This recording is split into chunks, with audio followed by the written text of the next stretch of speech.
The United States government, a behemoth of bureaucracy and power, teetered on the precipice of a shutdown. The deadline loomed midnight. If a spending bill didn't pass, the gears of government would grind to a halt. Federal employees faced furloughs. Essential services hung in the balance. The House of Representatives, a cauldron of political ambition and ideological division, became the arena for this high-stakes battle. Republicans, holding a slim majority, were fractured. The ultra-conservative Freedom Caucus dug in their heels, demanding deep spending cuts. Moderate Republicans worried about the impact on their constituents. The Democrats, relegated to the minority, watched the Republican infighting with a mixture of amusement and alarm.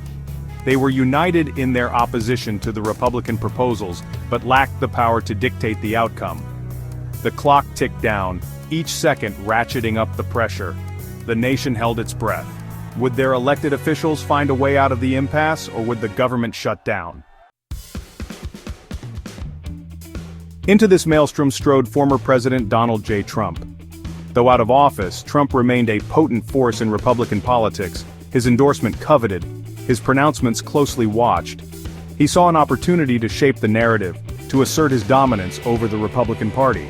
Trump plunged into the fray with characteristic gusto. He worked the phones, calling wavering House Republicans, urging them to support the stopgap bill. His message was clear. This was a test of party loyalty, a chance to demonstrate their commitment to conservative principles. Trump understood the power of personal connection. He invited members of the Freedom Caucus to his Mar-a-Lago estate for private meetings, appealing to their sense of importance, assuring them that he had their backs. He knew how to play to their ego, to make them feel like they were part of something bigger than themselves. Trump's involvement had an immediate impact. The Republican ranks began to coalesce around the stopgap bill. His endorsement provided political cover for those who had been hesitant to support the measure, fearing backlash from their constituents. The White House, under the leadership of President Ron DeSantis, played a more understated but no less crucial role in the negotiations. DeSantis, known for his pragmatic conservatism, recognized the need to avoid a government shutdown, which would damage the economy and undermine public confidence in his administration.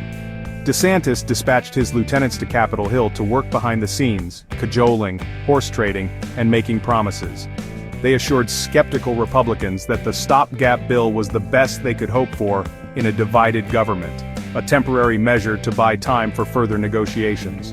The White House also engaged in a full-court press with the media, framing the stopgap bill as a reasonable compromise that would keep the government running while allowing for further debate on spending priorities.